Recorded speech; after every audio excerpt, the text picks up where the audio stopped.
Yeah. Braggadocio.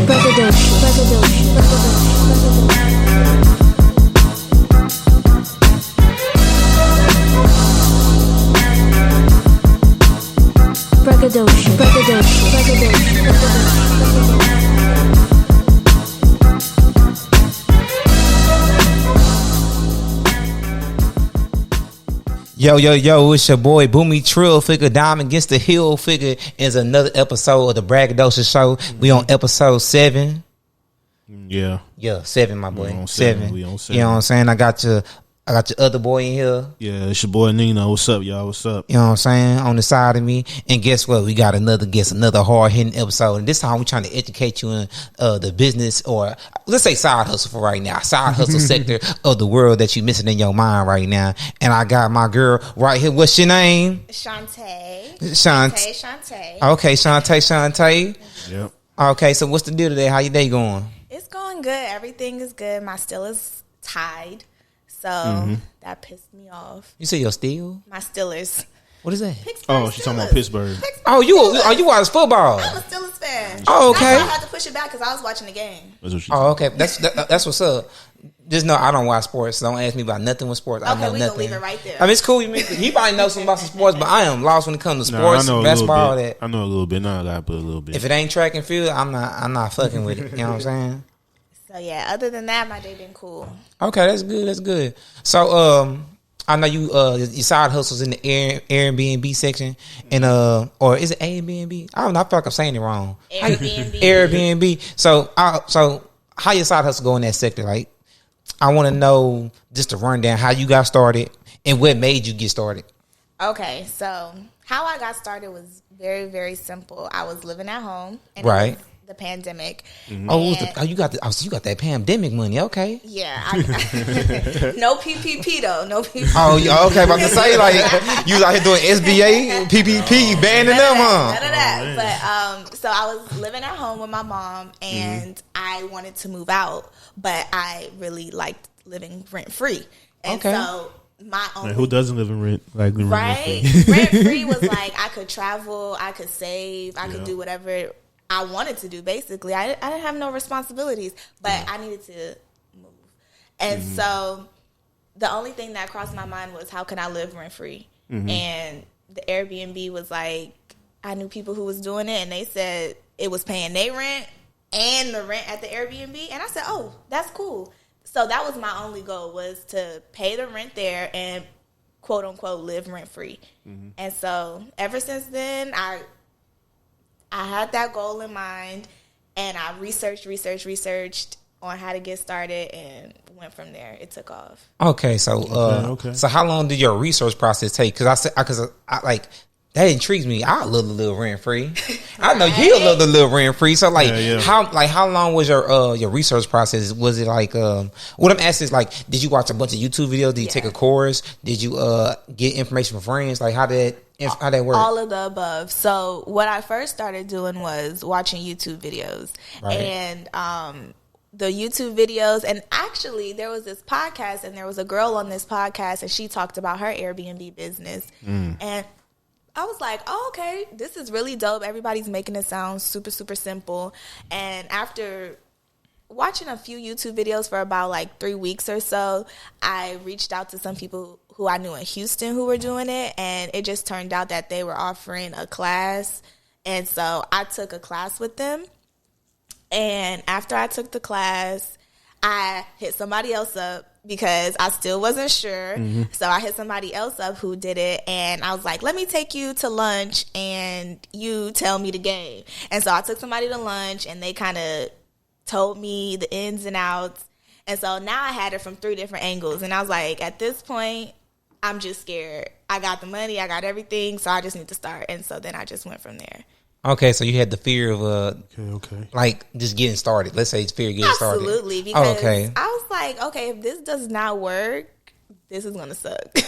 Okay, so you didn't have a plan B. This is the A, and that was it. Yep. So my plan B was, if this doesn't work, I'm just gonna move in, because I still need to move. Yeah. So, and I have a job, and I could afford the rent. So if it didn't work, I was just gonna live there. Okay, I like how you thought about living free, because I mean when I first moved out my mom's house, it wasn't about living free. I was like, okay, I got a roommate, and I had a roommate. I had somebody that wanted to be roommates, and we just went and got an apartment, and that made sense. I ain't never think about, let's how can you live rent free in America? I always thought about, I just had 2 jobs. I was like, fuck, I'm gonna go to work and let's get it. You know what I'm saying? So that shit crazy. You know what I'm saying? And so I like the other process you saying that you took them to lunch and everything. So what made you decide to take them to lunch? Did you just think, oh, that's like something that was you taught that, or that was just something that you just came up with? Well, for me, it was just common courtesy because I was asking somebody for something and I didn't really know this person that well. I just knew him from Instagram, and I basically wasn't scared to reach out to them in the DMs like, I see you doing your thing. Oh, you do Airbnb. Can I take you to lunch? Because I didn't want to just go in asking a million questions and not get a real response. And not get a real response. Or he's like, who is this person wasting my time? Yeah. I wanted them to know that I'm very, very serious. Like, I'm serious about this. So I took him to lunch. Okay, that's what's up. Yeah. So he got a free meal and he gave us some knowledge. He did. Okay. So moving on, where are you at right now in your side hustle adventure with the Airbnb? So right now I have an Airbnb here in Houston, and in addition to that, I've started coaching people on how to get their Airbnb up and going. Okay, so you're a whole coach out here. So I try to do like a little consulting on the side, just because the amount of people who ask me about Airbnb and want to pick my brain, it takes a long time to pick my brain, and then I wasn't getting anything in return. So I want to educate people. So I don't charge, like, the course I took, it was $1,500. It was $1,500? $1,500. And so I don't charge people nearly that. I will charge you $75. And so I want to spread the knowledge, but I just need to allocate the time and be compensated for my time. Yeah. And so I started the coaching. And so I understand you pay $15 and you send the knowledge of $75. So what made you like downgrade on the correlation on the knowledge? Because if you pay $1,500, I feel like in your mind you're like, I can get it back for $1,500 too, because I just paid $1,500, so I'm pretty sure I can sell it. Or you just felt like it would just be easier to just you trying to help the smaller person out. Yeah, I want to help somebody like me. Like, I dug into my startup money to take that course. I would rather somebody not dig into their startup money, just pay $75 and I'll tell you everything in an hour, and we can move on from there, because it's enough money for everybody. Everybody can make money. I don't have to charge $2,000 for really stuff you can learn on YouTube. Right. Yeah. And really a lot of people who come to my coaching, they already did the YouTube. They already have a little bit of knowledge, and they're not starting from zero. And I'm just giving them that extra push, because really it's just fear. That's what's in the way of them getting started, is fear. Yeah, I think that's anything with business. Anything business wise, you gonna have some type of fear, because us as people, and us being just like black people, minorities, whatever, we come from the bottom anyway. So we have the fear of just, like, we lose our bread, that might be it. You know what I'm saying? Exactly. Might be homeless. Yeah. I don't know, Juwan gonna let me stay at his house. You know what I'm saying? It's gonna be just, fucked up. So that's cool. I like that. I respect that, because I'm a type of person, when it comes to knowledge, I give out a lot of knowledge for free. Like, when it comes to podcasting, business wise, like, even my co-host, I didn't told him so much stuff. It's just up to you if you use it or not, because you could pay for something and receive the knowledge, but if you don't use it, then it's like, he's the guy who put me on cryptocurrency. Really? Yeah, him. I didn't even know. What you investing too? I didn't even know you was doing that. I am not a financial advisor. None of y'all listen to me. Nah. He just told me, there's a new wave of money that's coming soon, so I just looked into it. That's all. That's all. Oh, that's what's up. I didn't even know that you was dibbling and dabbling that. You got your head in everything. You dibbling and dabbling in the cryptocurrency? Listen, I know nothing about crypto, and so sometimes I try to buy a little Bitcoin and then when it did, but then it's just like, what am I doing here? And so I just give it. I'll give you some quick game. You know how your money sitting in your savings account? You want to make like 1% interest? Yeah. Just take that money and put it in like Bitcoin, and it's gonna make a little bit more than 1%. It's gonna make way more than 1%, and it's gonna shoot up. So let's keep it simple as that. But I'm not trying to focus on the cryptocurrency. We focus on the Airbnb side of it. You know what I'm saying? Okay. So what we was at? Okay, we was back to you didn't took him out to lunch. You didn't. Do you and this guy have a relationship? Do y'all still like communicate on like stuff, or y'all it was just a one time thing? I took you to lunch and that was it, and just like bye. Well, actually, we're still pretty cool, but not like it's not a ongoing relationship or anything like that. We're just cool, and he'd be like, "I see you doing your thing," and I'm like, "Thank you, I appreciate you." Oh yeah, no, I respect that. I like that. I mean, so just cordial, and of course, if I have any questions, I could reach out to him because he's real cool. He good people. He for sure. Okay, how many properties do he have? Too many. I don't even know. And he does like houses and stuff. And actually, the guy who I did the course from, I reach out to him a lot more too, because he's big and I think he has like over 20 properties and houses and everything else. So to me, this sounds like a new version of real estate. So like, are you buying real estate like houses and stuff? Or are you like? I want to. I really want to. So. The thing with Houston is the Airbnb market with apartments is getting saturated really, really quickly. Yeah. And so these apartment complexes are like, they cracking down. We don't want nobody doing Airbnb in our apartment. So it's getting a lot harder. So it would be beneficial if you could do it out of a house. And you'll probably make a lot more money out of a house because you could charge $300-$400 a night. You probably paying the house off fast too. And you pay off the house fast. Or even if you don't buy the house, somebody who has the house for rent, you can go to them and propose, like, can I use your house? Because they're trying to get a tenant in it. So why not that tenant be you?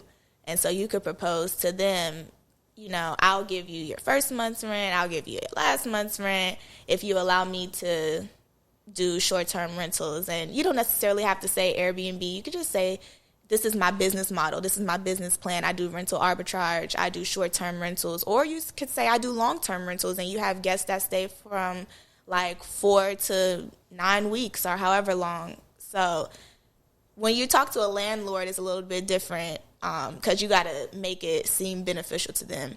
But with the corporate application, it's just a straight shooter application. Okay, so give me, I guess, the difference between, because we don't really know that. So I know you said you talking to homeowners, then you talking to apartment complexes. Correct. So give me, let's start the apartment complex. If I was new coming into the Airbnb space, how do I approach a apartment complex and get a space? So what you want to do is you want to ask them if they are currently accepting corporate leases or corporate lease applications. And disclaimer, just because they say they accept corporate leasing applications doesn't mean that they allow Airbnb, but that is the safest way to protect your business and yourself if you do it through a corporate lease application. Like, you don't want to just go to your apartment complex and apply under your name and say, I'm just getting an apartment for myself, and then put it on Airbnb and end up getting evicted, because that's what will happen. So that can happen. So like, yeah. So it's like me standing in this space right here. They can actually be like, oh, we see people coming in and out, and they can get me evicted, and that can get you evicted. That's crazy. I ain't know that. I got cousins. I got hella cousins. Yeah. So if they suspect that you're doing Airbnb or anything, you could get evicted if it's in your name and you haven't disclosed to the apartment complex what you're doing, and so have it put in your lease or something like that. So what I did was I went to the apartment complex. I called them and I said, hey, do you guys accept corporate leasing to a million different apartments in the area? And they were like, yeah. And so I would ask them to send over the corporate lease application, because when I first started, I didn't have any business credit. I didn't have anything. I had just got an LLC and said, this is what I'm going to do. And so I needed to see the applications because I wanted to know what they were going to ask for, because there was no point in me doing an application and I know I wasn't going to qualify. I don't have 3 years of experience. I don't have this. I don't have that. And so honestly, I went with the complex or the management company that has the easiest application. And so it was just as simple as doing the application. It was honestly a lot easier than getting an apartment in my own name, because it wasn't no credit check. It wasn't no background check. what they used was trade references. And so that's basically someone saying, hey, is this person a good business owner? Do they pay their bills on time? Whatever. And I had 3 references. And I actually got the references from the guy who did the course. And so I got my trade references from him. He vouched for me, and they said, okay, you're approved. And we had that conversation. Like, I didn't explicitly say Airbnb, but I did say, like, there will be people coming in and out.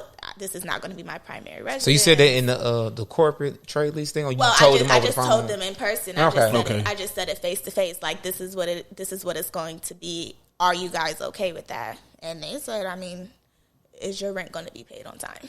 Yeah. Yes, it is. And so we just moved on from there. Oh, okay. I mean, that's very responsible that you went up there and told them. Cause my head's scary. I would have wrote them a letter. That you didn't read the letter. I'll send it to your email. We got a whole fight in here about this shit. Yeah. Because I'm not confrontational. Like, fuck that. Well, to me, I just wanted to lay all my cards on the table, but I didn't want to scare them, and so I didn't use no buzzwords. So I wasn't like, yeah, I'm gonna do Airbnb, because Airbnb scares people. Oh, really? I didn't think that was a dangerous word. It sounds fun to me. Don't nobody want you doing Airbnb out there apartment complex. Okay, yeah, that is true. But what your apartment complex selling drugs all around here and shit? Gee, y'all look like y'all need help. It could be worse. It could be worse than Airbnb. You are right about that. That's like, you might need help over here. You know what I'm saying? Okay, so that's cool. So we touched on the apartment side. So tell me about the business owner side. I mean, the homeowner side. Like, how do you approach them and come in when you talk to them about it? So you could, like, filter out one of these, like, apartment search engines or for rent engines like Redfin or something like that, and you can do for rent by owner versus the property management companies. And when you do for rent by owner, you can reach out to the people personally. So you can literally just ask them, like, a phone call or email or anything. Like, literally, it's just as simple as asking, like, would you be okay with this? Like, sell yourself, and make it beneficial to them, because there's no reason why they wouldn't allow it if you come to them as professionally as possible, and you tell them, like, your goal is to make your money back, and I'm going to make you your money back. And even, let's say they charge $2,000, you might say, I'll throw you $2,300 if you let me do this, or I'll throw you $2,500, because you're going to make your money back. And so you kind of get a gauge or a feel for who the person is that you're talking to, present them with your business model, and see if they say yes or no. Some people will be like, absolutely not. And some people will have rules, and some people might say, well, I want the first month's rent, I want the last month's rent, and I want a $1,500 security deposit. So it just depends on who the person is and what their goals are, and how you approach them. It's really how you reach out to them. And so I've reached out to a few people about getting into their, like, townhouses and stuff, and it hasn't been unsuccessful. It's just me making that leap, because I already have my one going, and so I kind of have that fear that this one's going so good, I want to do nothing else, add to it, because that might, only God knows what's going to happen with that one. But I just need to get over it. And yeah, you got to expand, because I got to expand. You didn't already did the I got to expand. But when I'm hearing, you already did the jump. So since you already in it, ain't no else to run. You got to keep pushing. You got to find different avenues, because I already know how that can be. Just once you get that spot and get real comfortable, it's like you go back to zero. So you got to just keep pushing through that. And I'm lost. Well, you have to remember my goal. So my goal was just to pay my rent. Yeah, and so and you overpaid your rent, didn't you? Yes, and so now I'm like, well, that was my goal. My goal wasn't to be a Airbnb super entrepreneur or anything like that, but why not? Because don't they have ranking systems in Airbnb? Like, yes. So, like, just tell me about that. How are the ranking systems going? Like, how that works? So right now I'm a super host. I've been a super host for a while. Oh, you a super host? I try to take really good care of my apartment. I got my first bad review, so I'm kind of sad about it. But what was the bad review? It can't be that bad. If you got your first, it was terrible. She went in on me. She went in, and the crazy part about it is start filming your ass up. What did she? She wrote a 5-page essay. Wait, no, hold on here. You did your job, right? I did. It was prepared, right? It was. What did she complain about? She wrote a 5-page essay on you. Yeah. Let's hear about this. About the Airbnb. Mm-hmm. She complained about literally everything. She complained. She said the bed was uncomfortable. She said this is very bad publicity for my Airbnb, though. No, it's not bad publicity because like you've been doing this for what? This is what 2021. So you've been doing for what, 2 years? About 2 years. Yeah, over a year, over a year and a half. Yeah, so it's only one. That's like think about it. It's only one. Out of what 1,000 people you already had. Come on. Yeah, I have about like she was a complainer. She was a complainer, and the crazy thing about it is, I reached out to her. I said, "How's everything?" And she said, "Everything looks great. We made it in. It's amazing." Mm-hmm. And then she hit me with the bad review, and I said, "Oh my God, where did this come from?" She trying to get her money back. That's what and it was. You know what? That's probably all it was. Yeah, that's she was upset. Probably all it was. She just wanted her money back because I don't clean the places myself. I have a team. You have a team come through? I have a team, and they clean it for me, and so it be clean. Like it don't be. You check dirty. behind the team all the time? Yeah, usually I have like my mom or Frank will help me. Oh, so you got the family coming in. Absolutely. You ain't playing no games. This is a team sport. And I feel you. At first, I was able to be a lot more hands-on, but when I started going back to work and going back into the office and working full-time, I couldn't be as hands-on. I couldn't be cleaning the unit on a Tuesday at 3 p.m. I gotta go to work. So I got a team, and so they help me out a lot. Yeah. So, like, okay, I want to backtrack a little bit. So what's your OT? I know you told me your goal was like to get more unit and expand. So do you still want to continue to work and do the Airbnb stuff? Or are you trying to get the Airbnb to a spot to where you don't really have to work and you can focus on other business ventures? So that's a really good question because I don't know. I really want to just get a few more. Like, I don't want this to be my full-time job. I don't want like Airbnb, the hospitality industry, to be my full-time job because I am like in my career right now, and so I really do want to focus on that. I don't want to just push that to the side because that's what I went to college for. You know, that's. So, I mean, we didn't touch on like you going to college. So let's like while we you can finish that, but let's get into what you do in college. Like, what field are you working in? Oh, so I went to TSU, and so I went there for. We went there too. Yeah, we went there. Yeah, I went for health administration. Okay. That's what's up. And so now that's what I do. I'm a project manager at a hospital, and so I am working in my field. I feel like I'm working my way up, so I don't want to give it all away for Airbnb, but Airbnb is super lucrative. Oh yeah, like it's super lucrative, and so I feel like Airbnb don't give me no benefits. I don't get no health. I don't get no insurance. I don't get nothing from them, and so I just want to keep that money and let it stack and keep it like that and keep my job. Okay, no, that's cool. That's cool. Cause I know a lot of business people that do that. They keep their regular job for all the benefits, but they have they side hustle booming. That's cool. That's great. So we talked about the apartments. We talked about the homeowners. So let's go into like a question,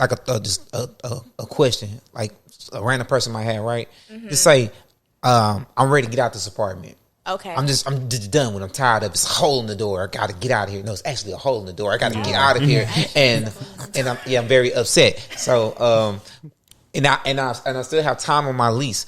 How can you help me move on? Well, what you can do if you're not scared, because we did talk about getting evicted. And so this is not my advice. Hold up, what? This is not my professional advice. I'm not trying to go get evicted now. But if you ain't scared, then just put it on there and see what it do. Because a lot of people, that's how Airbnb started. People just put their place on Airbnb and made a little extra money. Yeah, but see, back then it was because I be seeing stuff in a different lens. Maybe because I wear glasses and they be changing lenses and shit. But the thing so crazy about it is, since we've been like aging and growing up stuff, the world been changing with us and shit, and it been changing.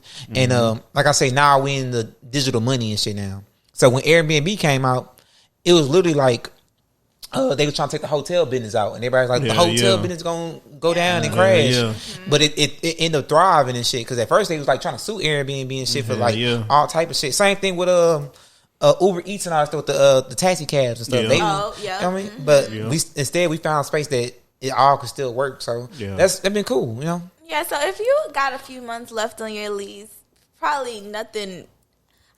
I don't advise this, but I would do it just because I'm not necessarily scared, and I feel like it's about how you price your unit, and that's very important. The price point. Oh yeah, let's talk about that. Yeah, we can talk about it. This is a 1 bedroom, 1 bath. You got washer and dryer in there. Yeah, got a patio. How you price your unit is the type of people that will stay at your unit. Okay. And so how much should I price this unit here? Well, if you want to price, it's pretty nice. I mean, you don't get the hole in the door. I can fix that myself. Yeah. So you fix that. You could probably charge about maybe a $150 a night. Oh, okay. So that's how it works. Okay, so how does, because I don't know nothing. How the pricing works? So y'all charge by the day, the month, the week? Because I heard some people doing stuff like, I had one friend, he paid for like a year, and he was staying out of he was working out of town, and somehow the job wanted him to stay there for like a year. Oh, and so he paid for Airbnb for like a whole year. Oh wow! So how a situation like that would work? So it's different. So you can have your monthly rate, and then you have your nightly rate. So how much you charge a night, or if you only want to do,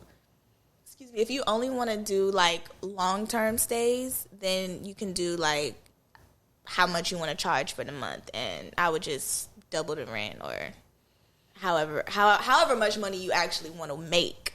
That's how I price my unit, is how much money do I want to make. Because if I know, like I said, I'm trying to pay my rent. So if I know my rent, where I lay my head, is going to run me $1,500 a month, I need to be making $1,500 in profit from my Airbnb, and then some. Because what if I want to get my nails done or something? So I want to get a little something else. So let's just say I want to make $2,000 in profit every month. I have to price my unit accordingly, and that's a lot of money to make off of one unit by yourself. But it can be done. You have good months, you have slow months. Yeah, I want to get into that. So you ever got in a situation where maybe it didn't get booked for the month?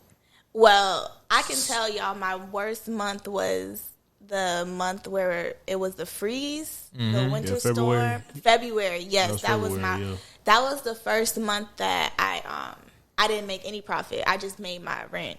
I maybe made $200. Nobody wanted to go nowhere warm and lay their head. Well, it wasn't warm here, and so what ended I'm talking about the apartment. It got heat. I didn't. Oh, it was out. That's what you're saying. It was out. It was out, and so actually, I had a repeat customer. They were here for Valentine's Day weekend. They got stuck. They were there for a week, and I let them stay because what am I kick them out? They were from Dallas.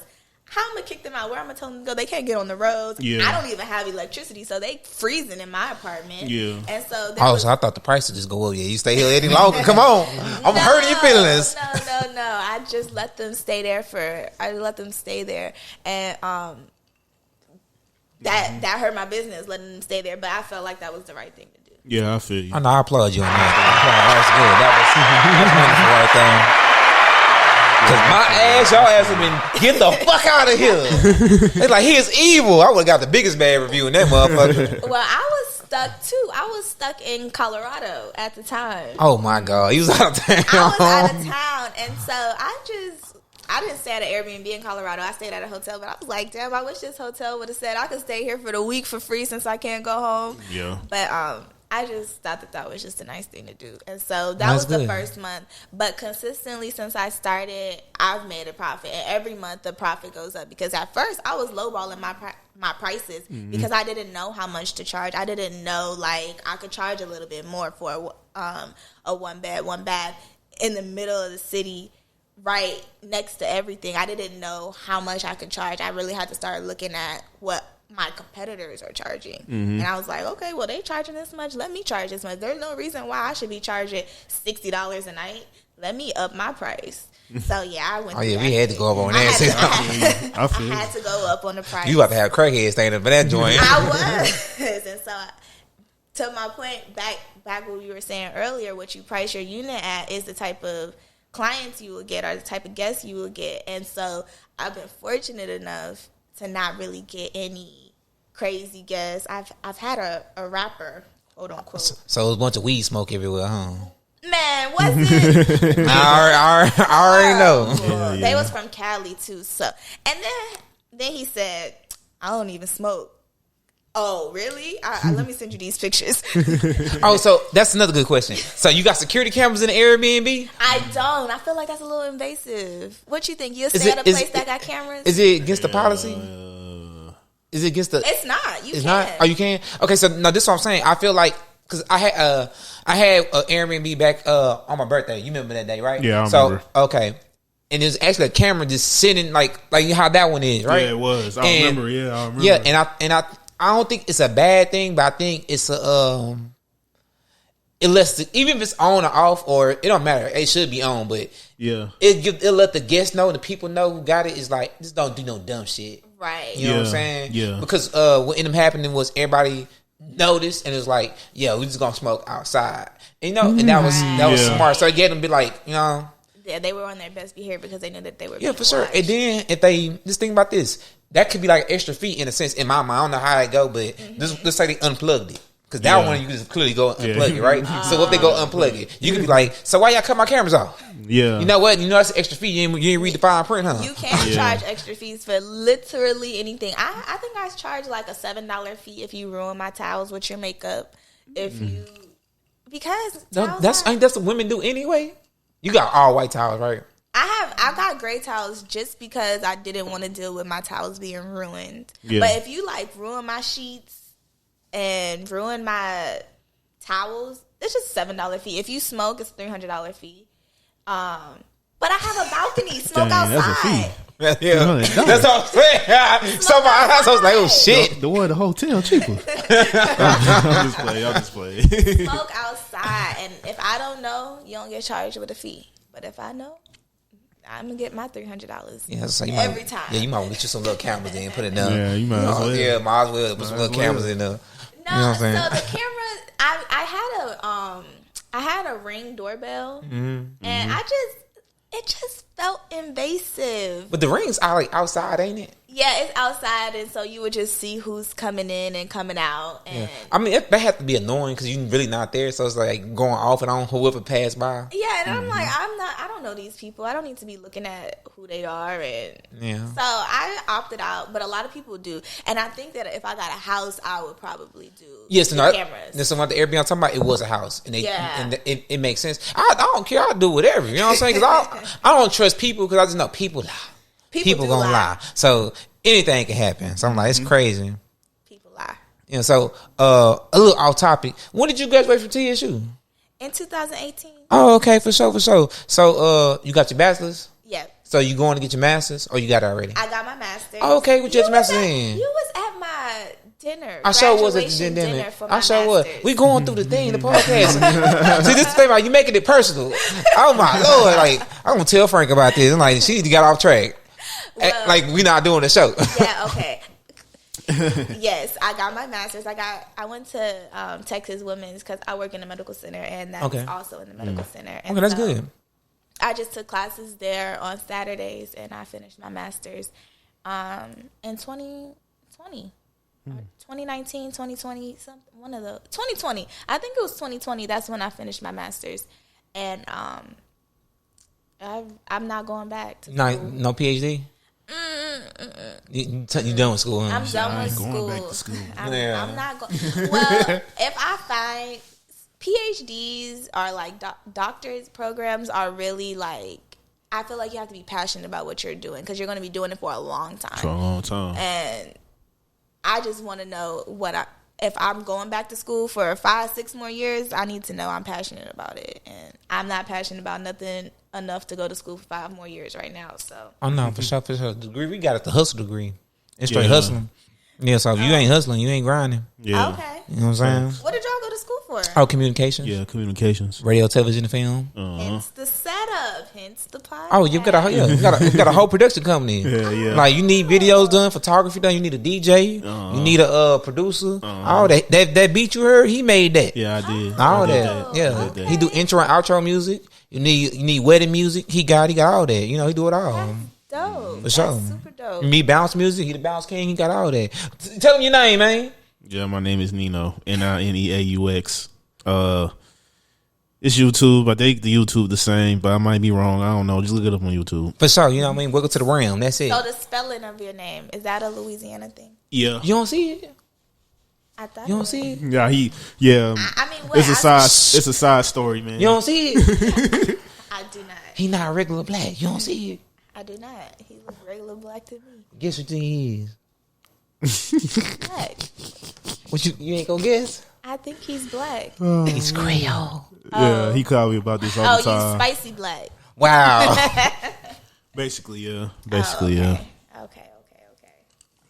So back to Airbnb and stuff. So we had a little off guard topics and stuff. So let's throw another wild one in there. So I'm gonna get let's set this. Let's say we talked about I didn't want my apartment. And you said I should go lease it myself. What do you do if somebody come to you and say, "Hey, I really don't want my apartment no more. I'm stuck in it. I'm trying to go out of town or something." Like, what do you do? Would you take it off of them? I would. Okay, even if it's in their name. So this is what I'm asking. What is the process if you have an apartment in somebody else's name and they want to give it to you, or they want to just make an arrangement with you? How would that work? Really, it depends on what that person is comfortable with. And so, let's say is me and you, and you don't want to live in this apartment no more. If you're comfortable, you can give it to me. I'll take it, and you don't have to change anything legally. It'll still be in your name, and I'll just make sure you don't get evicted or anything like that. Or you could do it the right way, which is transferring over the lease to somebody else, transferring it over to somebody else's name, and you have to work with your apartment complex, but I would definitely take it. I'll take anybody's apartment off their hand. If it's nice, if it's in a good area, all that sort of stuff, I would definitely take it. Okay. Because it's already, it's easy. Half the work is already done. The hardest thing about getting started with Airbnb is getting in the space. Is getting in the space. Mm-hmm. That's literally the hardest thing about it, especially because so many people are doing it now, and people are coming to Houston that don't even live in Houston, and they're buying 3, 4, 5, 6 units. Sound like real companies on the phone. Real companies. And so what is your company name? I mean, by the way, I didn't mean to cut you off. What's the company name? So my company's name is 1030 Enterprise. Oh, that's live. 1030 Enterprise. And almost sound like Gucci Man shit. 1030. Yeah, 1030. It's my birthday. And so okay. My birthday is 1030. And so I ran with it. 1030 Enterprise, make it sound fancy. Okay, that's cool. No, that's lit. Because most entertainment companies is like goofy. Like I can say goofy. That's not goofy. It's like off brand like that. You know what I'm talking about? I know you talking like, about. You know, bro. I know you talking what's about. John Travolta shit? The Band of Thieves? Yeah. It's something band or something. No, that's he's like talking production about. company. No, it's not John Travolta. It's Quentin Tarantino. A band apart. Yeah, Band Apart. I didn't want mine to be so specific to what I was doing because I really want to do different things. Like I'm trying to get into Turo. I'm trying to get a daiquiri shop. I'm trying to get a lot of stuff going. I'm trying to do the Turo stuff too. Because I'm trying to use the car I got. But I didn't live in the ghetto, some stuff that happened to the car, so I kind of got to figure some stuff out real quick. But while we on that, what's your LLC name? TRN Records. Yeah, you got a record label and stuff. Yeah. My shit is the Purple Bodega. Yeah. So, Bodega. Grocery store. What does that The mean Purple to you? Why Bodega. purple? Why purple? That's my secret business. Oh. The Purple Bodega. Purple Bodega. No, I'm just sorry. I try to do like you, make it universal because I do so many fashion sites. Because like I say, me and him work together a lot on video, music production, podcasting, all type of stuff. Mm-hmm. So like I say, if you need us for anything, we got it. Like DJ and all that stuff. You need a DJ for a wedding, got it all. What about taking pictures for the Airbnb? Because I got you. I've been told you that. Professional pictures are very important. I heard about that, and you need me, I'm here. If you need my assistant, he is here too. Yeah. And if you need his assistant, he is here too. Yeah. You know what I'm saying? So like for shit show, I could take professional pictures. We got the cameras and everything in the back. You know what I'm saying? Not those cameras, but there's some more cameras in the back. Yeah, because that's a lot of people get Airbnb. They take pictures with their phone, and you know what? The quality of iPhone pictures, it's up. It's not too bad. It's not too bad. Yeah, but having that higher quality pictures will set your place apart because you want to do something that a lot of people ain't do. You want to put in that little extra effort. No, I got you. I can make it spicy because I know a long time ago. I don't know if the Airbnb space do this, but do y'all do 3D walkthroughs of y'all spaces? No, but I wonder if they're going to start doing that. Airbnb changes all the time. They have all these different updates that I cannot keep up with. They send y'all emails and stuff about the updates and all that? Mm-hmm. Oh, okay, so during since you've been in the game, how many updates have it been? One that comes to mind is automatic messaging.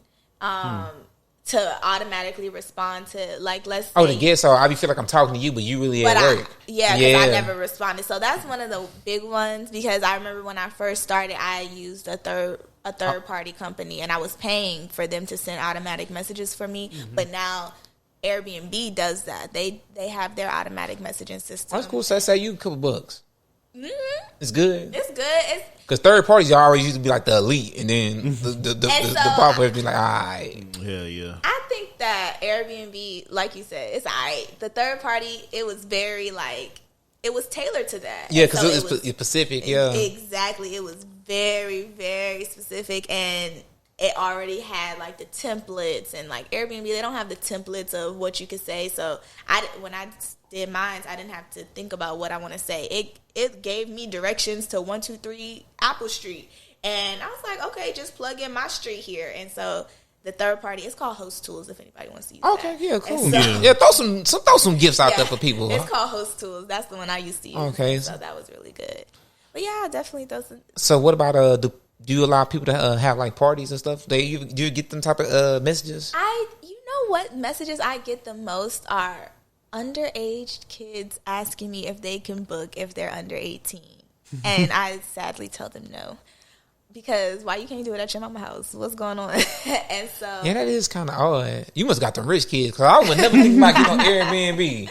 Let's get the Airbnb, y'all. Like, that don't make no sense. Yeah. So that's the one thing. I do say no to that. But more recently, I had a couple staying, and they were from out of town, and they messaged me and they said, we have some friends here in Houston, is it okay if we have them over? And I said, and she was like, they'll leave by 9, I promise. And I'm like, they can stay all night. They can stay all night, because I don't want my guests to be uncomfortable. I don't want them to I ain't think people ask about that, because I know black folks just do it. Black folks, we shit. do it. You know what I'm saying? As soon as they book, like, everybody come. Everybody come. You know, slide through. For sure. For real. I don't know. I guess we feel like we got ownership over this shit. I mean, you pay for it. And that's how I feel sometimes when I book Airbnbs. I'm like, I pay my money for this. I should be able to have a few people over, and I'm not going to be... I'm gonna be respectful of their space, because I'm a host, and even if I wasn't a host, I'm still gonna be respectful of another person's space. Yeah. And so I will let people do gatherings. I'll let people do a little, but it's only a 1-bedroom, so I don't know how much gathering you want to do. But I've had a few parties there. I've had a few parties, and no one's told me. I know that it was a party there because of the confetti everywhere, and they ain't clean up good enough. Hookah tips, but they tried. They tried really hard. Okay, I don't say nothing about that. That's good. They try. As long as you give it a try, I'll let it go. Yeah, I let it go. I'm not too. I mean, I don't want to be that person. I don't want to be like, at my Airbnb, you need to sleep, and that's it. Watch TV. I didn't think it'd get like that. Like, I guess people might have some outrageous rules. I didn't think it'd be like that. People do. They do. People have. Crazy enough, I stayed at an Airbnb that had a voice detector, like a volume detector, how loud you are in the Airbnb. That was racism.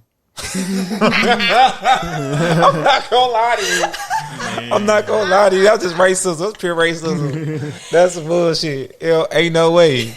Ain't no way, Jose. I would have been on his ass. Like, hey, I'm unplugging this. I'm letting you know right now. Because he did message me, and he was like, according to this detector, you're over so-and-so decimals. And I'm like, well, I'm not having a party, so I don't know what you want me to tell you about your little noise detector, but there's nothing going on over here. That's crazy. It's loud. Yeah. I mean, yeah, because black folks is loud. They just loud. Any kind of black is loud. You know who real loud? I was in the army. Yeah. Puerto Ricans is loud. You be like, bruh. What are y'all talking about? Yeah, Puerto Ricans, Jamaicans, they be loud, bro. I was like, what are y'all talking about? Nothing. A bunch of nothing. Like, all right, bro. A bunch of nothing. Yeah, so that's good. It seems like the Airbnb business been good to you. The Airbnb business has been really, really good to me, and I really want to educate people so that they can do it too. So let's go through some quick education then, since you're very passionate about education. Mm-hmm. My young man right here, Jawan, most, the DJ with the host. Yeah. Trying to get the most. I'm trying to flow, but it didn't go right. But anywho, so what can he do if he start from ground zero? How much money he need to have, and what steps he need to take to secure his first property? Okay, I'll at a because like his apartments be easier at an apartment. Yeah, let's do apartments. It'll be easier. Okay. So you have no money saved. The first step is saving money, and I always tell the people who book with me that you need to save at least $5,000. $5,000 to get you in the door. But you know what's crazy? Before the Airbnb shit, that's how much I saved to go move to my first apartment. Because I was working 2 jobs. I was like, because I always feel like having a plan B, a backup plan. That shit don't work now. I'm just going to get out somewhere else. But that was it. But yeah. Yeah, $5,000, that'll get you in the door. And I would legitimize your business. If you have an LLC already, I wouldn't say go start a new one. Just put it under that one. Mm-hmm. But people who don't have an LLC, I encourage them to get an LLC and really legitimize your business. Get your EIN number. Get your Duns and Bradstreet number, because your Duns and Bradstreet number that's your credit, basically. Oh, and I didn't know about that. Duns and Bradstreet number. So where you find that? Yeah. Duns and Bradstreet number. Just like DMB.com, and it's free. DMB.com. Yeah, okay. Like DMB, or just Google Duns and Bradstreet, and then you'll start generating business credit. And so if you really want to have like established business credit, it's going to take a little while. Like, it's not going to be I thought business credit was going to like the bank, opening a business account, and then getting like a credit card through the business account. Mm-hmm. So that's true, but the Duns and Bradstreet number is like monitoring your business credit. So like, you know how we give out our social security number? That's what it's like. Mm-hmm. That's what it's like. Okay. So when I did my application, they asked me for my Duns and Bradstreet number so that they can check and see if I had any business credit. I did not have any business credit, and so they doubled back and said I needed to provide trade references. And so then I hit the guy up, and he gave me the trade references, and so I was good to go from there. But you don't necessarily need to, but I would just do it. It's free, but the bank and stuff, that is a good way. And then that's the next step: get in the bank, because separate your money. I just recommend separating your money from the jump so that you don't overspend when you're investing in yourself, or you don't mix up your money, or when you start getting paid. It's just best to have it all separate, and you do your taxes, things like that. And then start calling, like literally just start calling. I do, like, when I have my course it's not a course, it's really just a one-on-one. So when I coach people, they have the option to book the one with the list, because I do have a list of places that are accepting corporate lease applications. And so they could either book with the list, or they could book without the list. And if you book with the list, then I give you the places, and you just start calling them and say, if you like them, call them. And I really recommend going to see these places and the infrastructure, not just like, is it cute? Do they have nice stuff? But the infrastructure, like amenities and stuff, like a pool and all that. Yeah. Even more important, the parking garage. How will they get in? Mm-hmm. How will the person who has never been to Houston navigate getting to your apartment, getting in your garage, parking their car? Where should they park? Getting from your garage to the actual unit. Those sort of things is something that you need to think about when you're doing a place, because if you're doing a place that, let's just say, never has visitors parking, where are your guests going to park? Unless you give them your pass or your code or whatever. Or if you do a place that the garage is on the complete other side and they have to walk, well, you need to say, well, this isn't handicap accessible or something like that. Like, you gotta be specific, very specific. You have to be very, very specific, because you never know what type of person is going to be staying there, and so you want to make it as easy as possible. Like, those are the sort of things that you look at when you are looking for a place. Like, think of it from the guest perspective. Like, oh, okay, I drive up to the 6th floor, I park my car, I go down, I get in the elevator, I go down to this floor, and then make a left, and then the unit's over here. Like, you want to make it as easy as possible, because in all honesty, the worst reviews I have are about my parking situation and how far of a walk it is from the garage to the unit. People care about that because people are lugging in their luggage. They have all of their things. Oh, they just be tired and shit. They just be tired, and that's inconvenient, and so you want to make it as convenient as possible. Oh, they gonna love it over here. Then that shit connected. Yeah, and so that's the kind of stuff you want to look for. And they got an elevator. Go on, use that elevator, man. Don't call my phone, Billy. Use the elevator. That's the kind of stuff you want to look for. So then after you go to the places and you talk to them, you see, okay, this is an all right spot. You want to do the corporate lease that we was talking about earlier. And one of the good reasons why you want to do corporate leasing is because you could change the locks. Not only is it not in your name, it's in your business name, but you could change the locks. On the door? On the door. We can't change the locks now? I can't change the locks? I mean, you're not supposed to. Oh, I thought you could been do that. Bro, I'm tripping. I'm keeping you out of legal trouble. Hey, I thought about it. That's crazy. Yeah, you can change the locks. And so what I like to do is I like to put in a keypad. And so I give them a code and they're able to check in so that I don't have to be there. Oh, so you buy a keypad for the door? Mm-hmm. So is that expensive? Because to me, it sounds very expensive. Well, I got it from Home Depot and it was $250, but it was just a one-time thing. Yeah. Oh, okay. Yeah. So it was worth it. But then another thing about an apartment complex when you're looking at the tour and all that stuff, is it one of those where you need a key fob to get in everywhere? That's going to be very inconvenient for your guest who doesn't have the key fob until they get into the unit. Yeah. So how will they get into the unit if without the key fob? Exactly. Right. So things like that. Unless you got to meet up with them and shit. Exactly. And you want it to be as hands off as possible. So because of COVID, they might be nasty. Yeah, you got to be. There might be some dirty people. I've had a guest actually tell me, "Oh, actually we got COVID, and we just wanted to let you know we got COVID while we were there." I was like, "Oh, great." You got COVID while they was there? Mm-hmm. That makes a lot of sense. Yeah, they went back and they tested positive for COVID. And so I had to sanitize everything. I mean, I sanitized everything anyway, but I had to block it off for a little bit and kind of I just wanted to be an extra deep clean. I wanted it to be. And then I didn't want the cleaners to go in there and they get COVID. I don't really know. So no, that's responsible.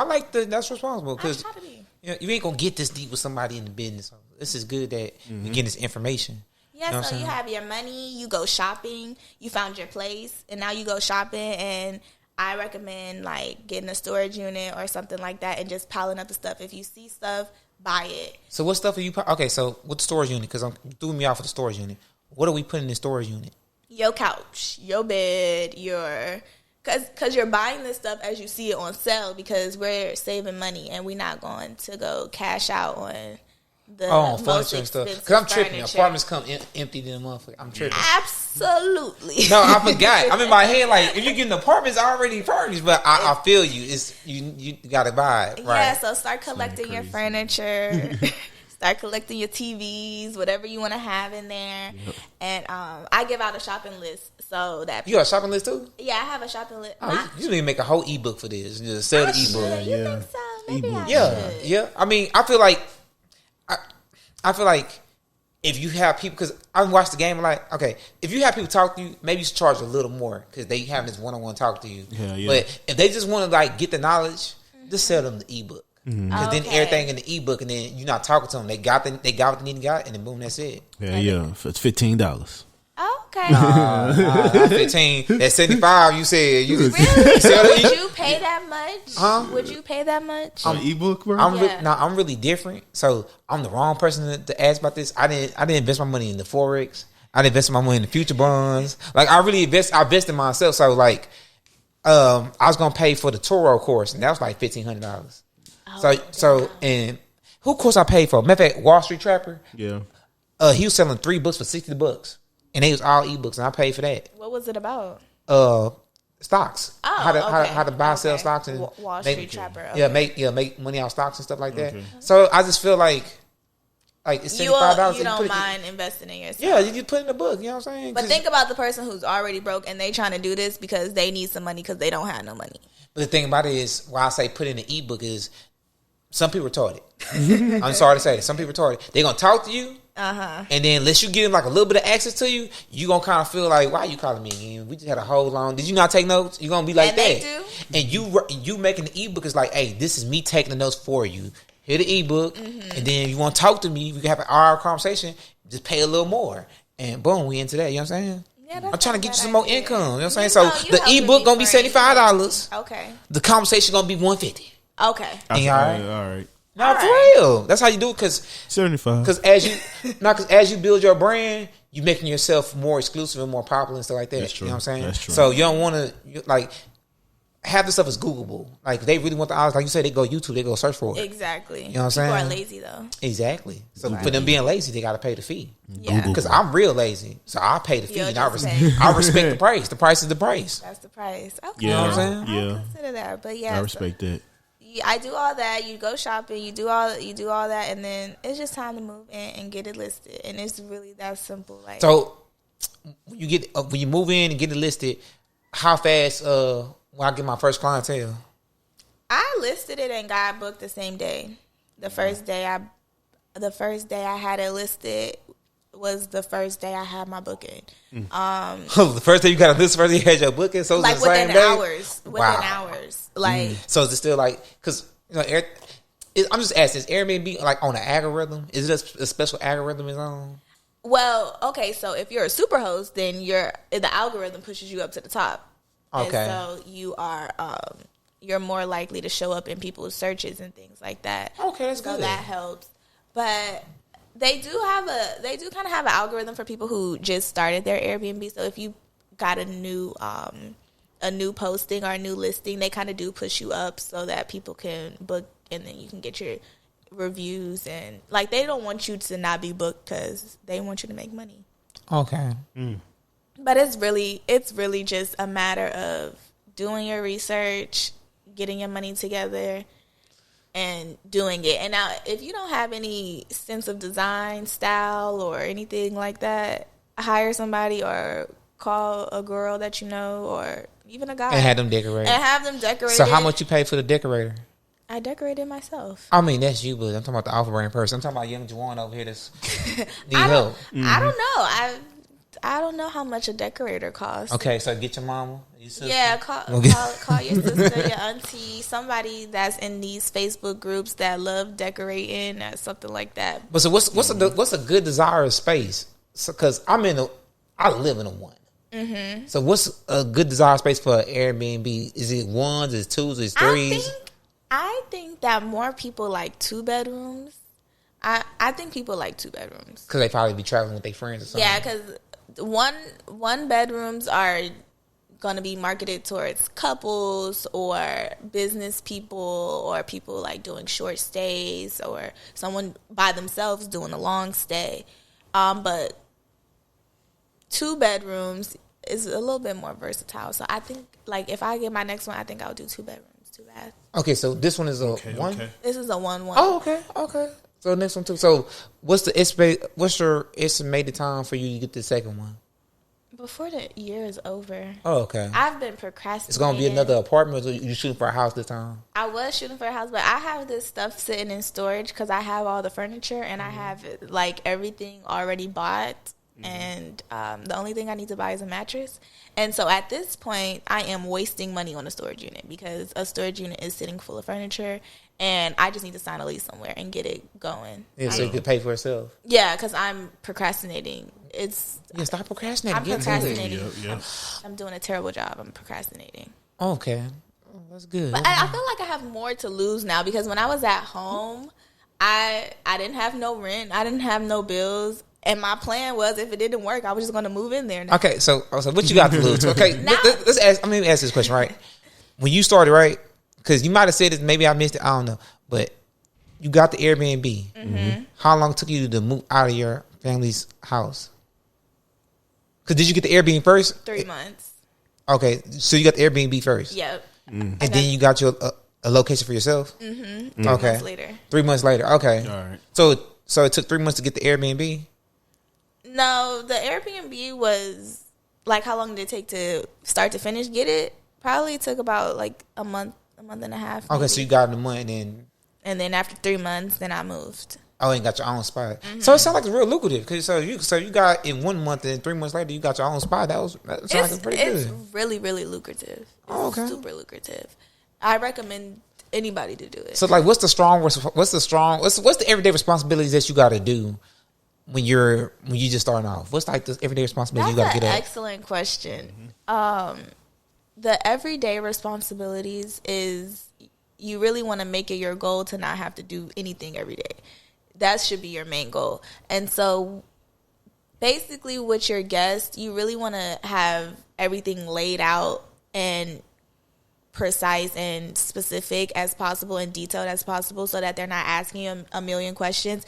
But the day-to-day would be coordinating with your cleaners, coordinating with your team, coordinating with your maintenance at your apartment to, okay, I know I'm going to have nobody staying within these next 3 days.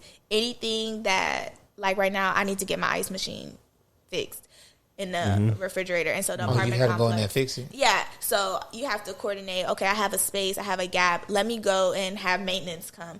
Let me organize when my cleaners are going to come. And let me restock because that's something else that you need to do.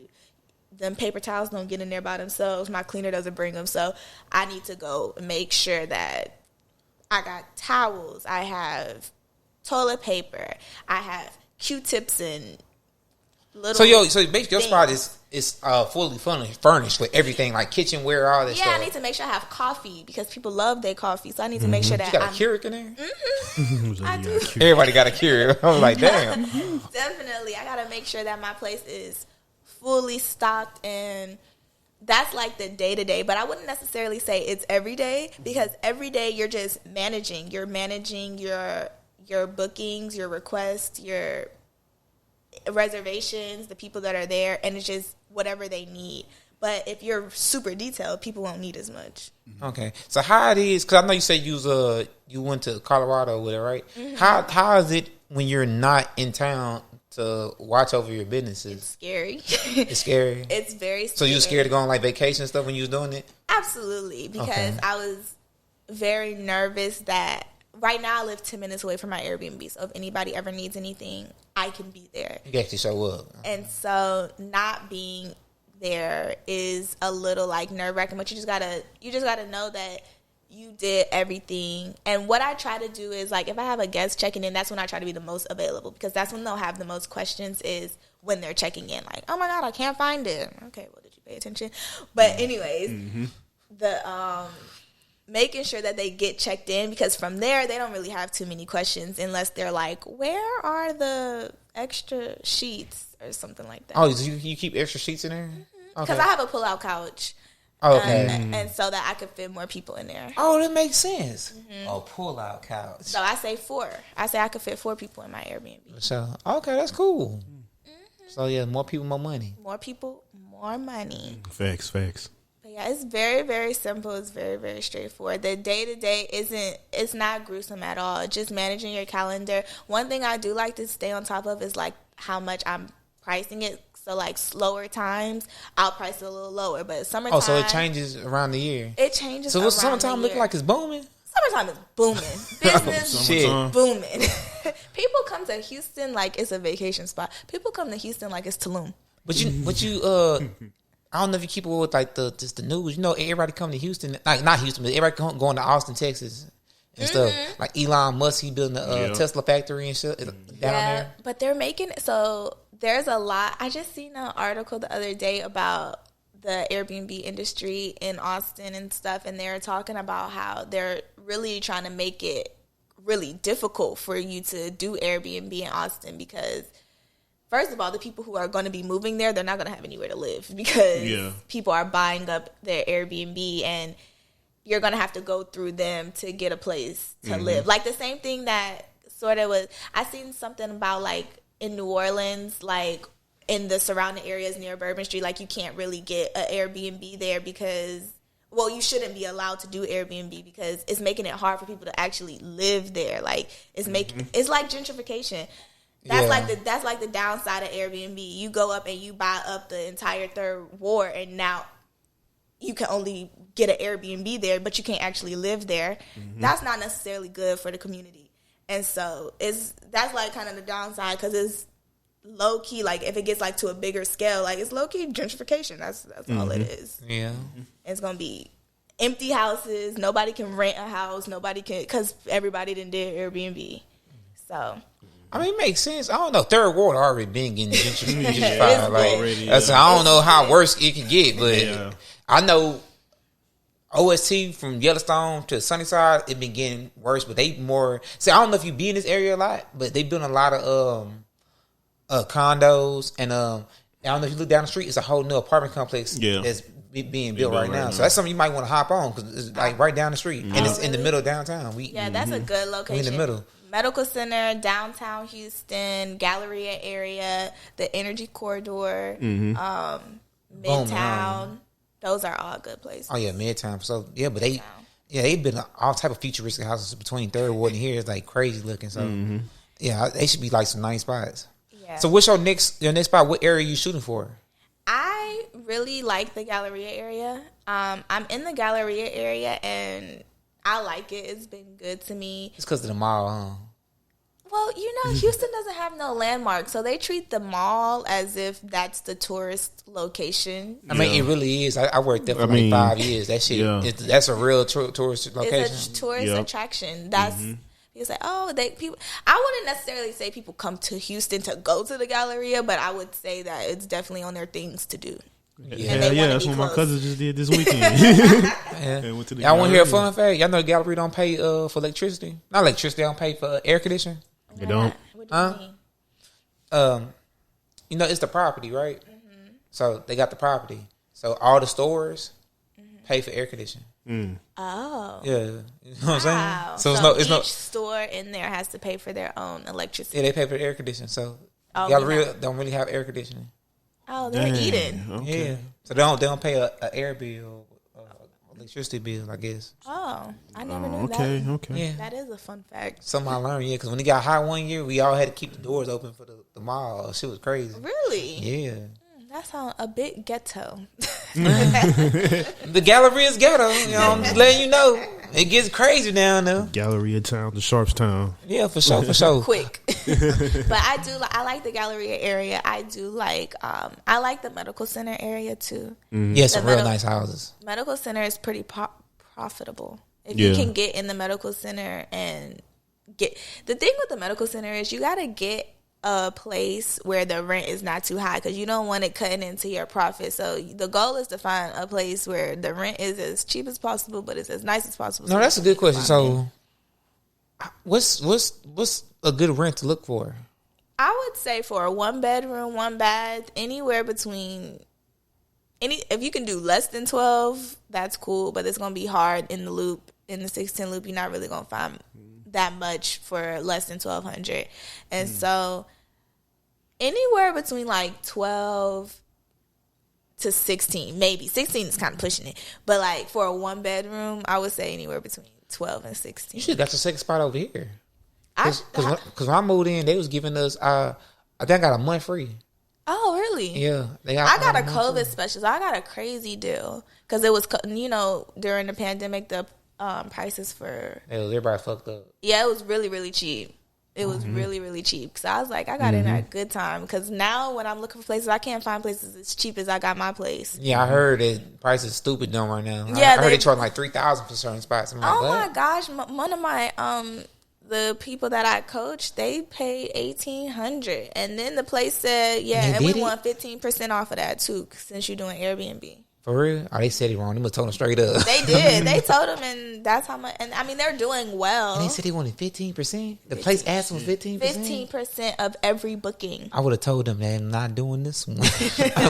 I would have came right here to the hood. I wouldn't do it, but it's working for them. So.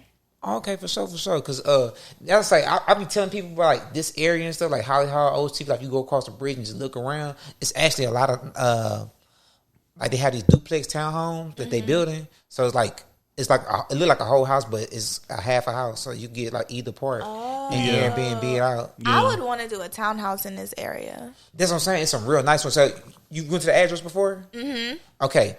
Next time you go to the address in the morning time, look behind it or on the side of it.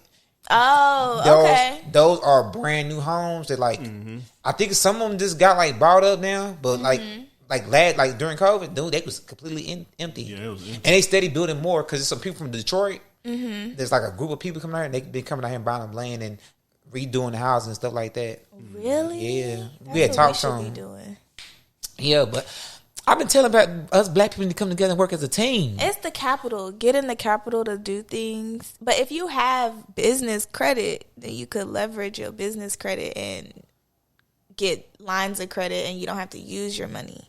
Because I was about to start Turo. I got approved for $75,000 loan to start Turo, just off of business credit, you know? And so once you leverage your business credit, then you don't have to like save up. You don't got to be like, let me save for 10 years. And in 10 years, would you even have saved? How much would you have saved in 10 years? So not long. I worked at FedEx for like 2. I'm just at 5,000. I'm just at 5,000, and that's the 401k account. That's not even just like money in your pocket, right? And so if you leverage your credit, because that's what other folks is doing. That's what the white folks been doing for. Can I say that? Yeah, the Caucasians. Yeah, the Caucasians. But no, for sure. That girl no, say Caucasian. You saying white folks? Boy, I'm sorry. God damn, you good? I like them too. They cool people. They ain't do me no wrong. Just okay. Yeah, they didn't do no wrong, but yeah. We should do that. We actually should like formulate a group because you do business, Frank do business, I do business, he do business, and we all got LLCs. We need to, if you can help us figure out the game. Yeah. Do like that. Let's work. I'm in a crazy Facebook group where they are just selling houses. They're selling fully furnished Airbnbs for Airbnb. So if we could get a group together, we could put a down payment on one of these houses because they're selling them every day. Like, it's like, hey, we're selling our short-term rental, and they want the cash so that they can get something bigger or they can do something else or whatever, buy their own home or whatever. They're selling it for a million different reasons. But people are selling their entire Airbnb units. They're giving you how much money they've made. I just don't have no money to put my money together with to buy one of these houses and start using it because they're not cheap because they know you're gonna make a profit. So they're not. They're not lowballing it. Yeah. They're not lowballing it. Because really you paying. It's like in the vending machine game. We do vending machines. It's pretty much like you paying for we call them routes. Because like in the vending machine game, you could pay for a whole route, and like the whole route. They'll tell you how much the whole route make. So it'll be like a big number. Okay. But it's the same thing I'm saying. It's just you can just pay for the whole route. So in your case, if you buy the house, then you set. It's like and you're set. And so why would you they pretty much give you the game. So like and they don't lowball it at all. But then they're like, and it comes with a team. So you can even buy one out of state because it come with a team. Some of these people are selling their cleaners. They're selling their everything, everything. And I stay on that group because I'm not there yet, but I will be one day, and I'm ready. When I get it, I'm ready to cash out. By this year, this year for stuff. Okay, so what is your what's the ideal number of properties you want to have? 5. 5. Okay. 5 will do it for me. And why 5? Okay. Because I think that when you get into more than 5, it's like it really requires a lot of your attention, your focus, your time, and so with 5, you can still work and manage. I still want to do my business. Now, somebody might say you could do way more than 5 and still have your job or whatever, but I feel like I would be comfortable. Like since I'll do it by myself, I feel like I'll be comfortable with 5, and that should be good. I could be going on to the next thing. Okay. Yeah, I feel you. So you want to have 5 apartments or you want to have 5 homes? A mix. Okay, that's cool. Mix. That's cool. And I really, really if I'm being ambitious, I really want to do like a treehouse. Because what's a treehouse? Like an experience, like a treehouse, and people will go and stay in a treehouse, like in the middle of the woods. You talking about an actual treehouse? I'm talking about. I was lost. Yeah, you ever seen that little Chris video with Saturday?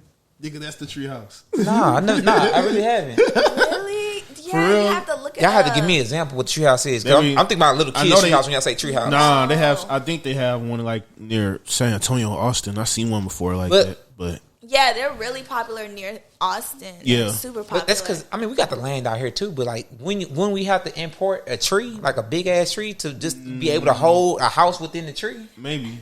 I don't know if you're thinking about like what we're talking about because it's literally like a tree, and then it's not like a house. It's not like a 3-bedroom house. It's like a bed. No, it's like just like one bed. It's like a studio apartment in a tree. Oh, y'all live in y'all little kid dreams. No, regular tree house. The crazy thing is they charging like $300-$400 a night, and people are paying it, and then you can't get in it for a year. It's booked out for a year. Mm-hmm. That is what I'm trying to do. You know, it's crazy. Trying to live like George in the jungle. I learned about these mobile cabins. Oh, you ever seen like the mobile cabins? Yeah, I know. It's like they literally like it's like a box, and like it's like a big ass glass, and you could just look outside. But it's like it's not a full size cabin.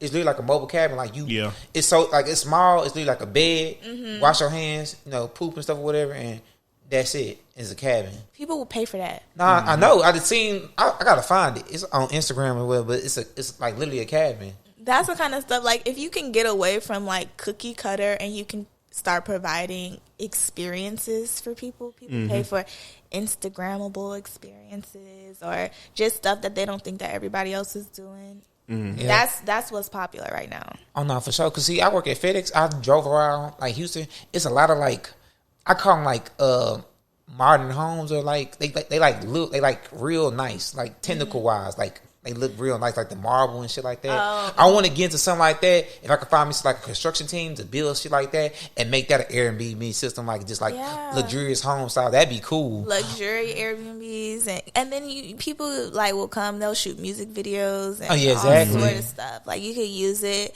You could use it for a multitude of things. So. Oh yeah, that's what I want to get to. Have some props have some location properties for like just the film and stuff, and just like when we doing stuff like this, we be in different locations. Yeah, right. I think I told one of the people that when I was applying for Airbnb, I was like, "Oh yeah, people come here for cooking shows. Ain't nobody doing no cooking show in my apartment," but that's just what I thought of because that could be a thing. Like people do film cooking shows in apartments. I'm not for sure. No, because it's possible. I know a lot of people in the field we in. They do rent spaces for like just stuff. Because people need stuff for stuff. Content creators need stuff. Man, you heard about that stuff? Yeah. Man, the content creators actually got a house and they all live in the house and make content. Really? I never heard of it. Yeah. Where they at, in LA? Because that sounds like some LA stuff. The one I watched was on New York Times. They was in Atlanta.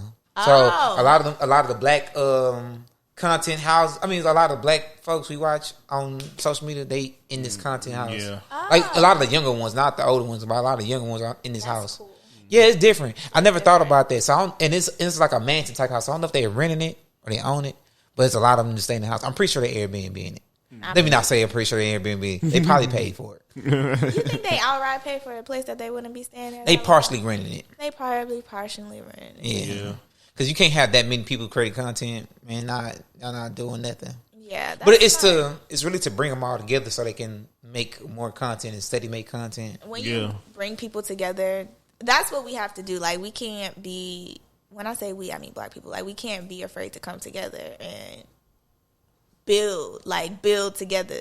Yeah, but there's a lot of mistrust in the black community. No, for sure. It really is, and you gotta know who it's like I say, you give out a lot of free knowledge. I done gave out a lot of free knowledge. And you can lead the people to water, but you can't force them to drink. That's true. You know what I'm saying? Lead the horse to the water. Yeah, so it's like you gotta catch it early. If you see they not doing it, just be like, all right, bro, wash my hands with this because I know where you're going with it. Yeah.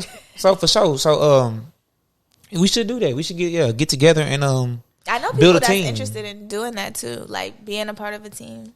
Oh yeah, for sure. I'm definitely interested. Yeah, go download the Discord, make the Discord. I'm ready. Just whatever. You know what I mean? For sure.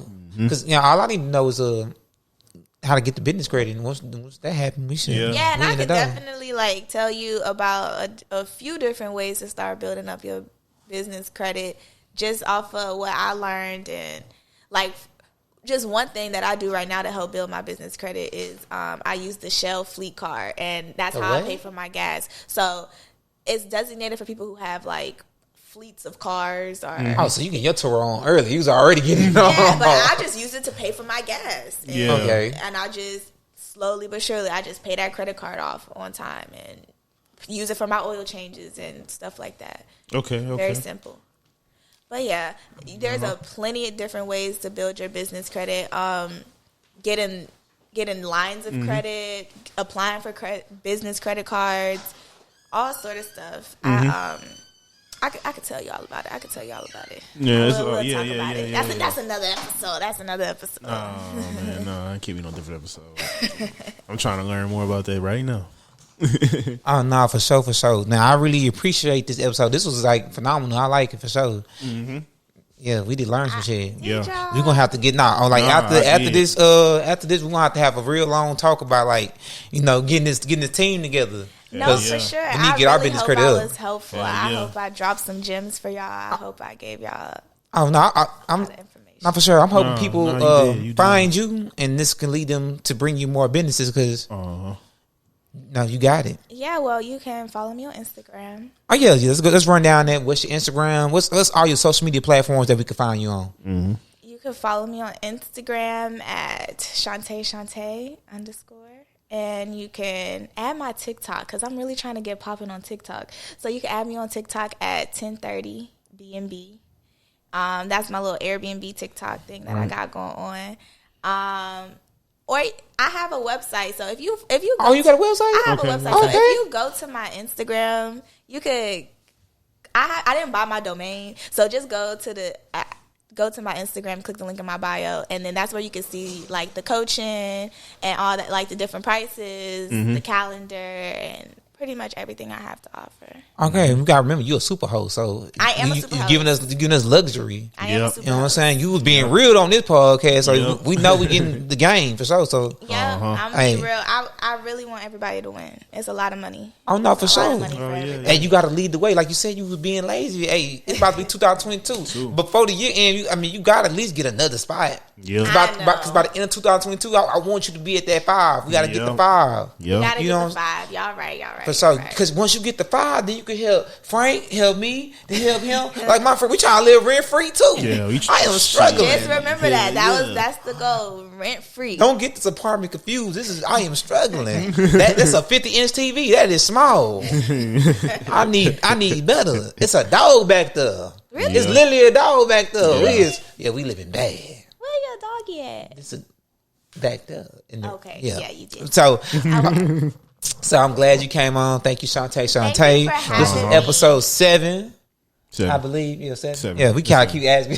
7, 8, 9, 10. I don't know. Hey, we didn't got it in. You know what I'm saying? Yeah. I really appreciate you just actually being clear, spreading knowledge, giving some game. Now, I would love for you to come back for a part 2 because I'm pretty sure we didn't hit everything. And we can talk about that business credit. Yeah, all that. Get into that for sure. So, be great, man. I'm glad. Hey, we all came through for another episode of Braggadocious. You feel me? Hey, catch y'all on another one. Braggadocious. Braggadocious.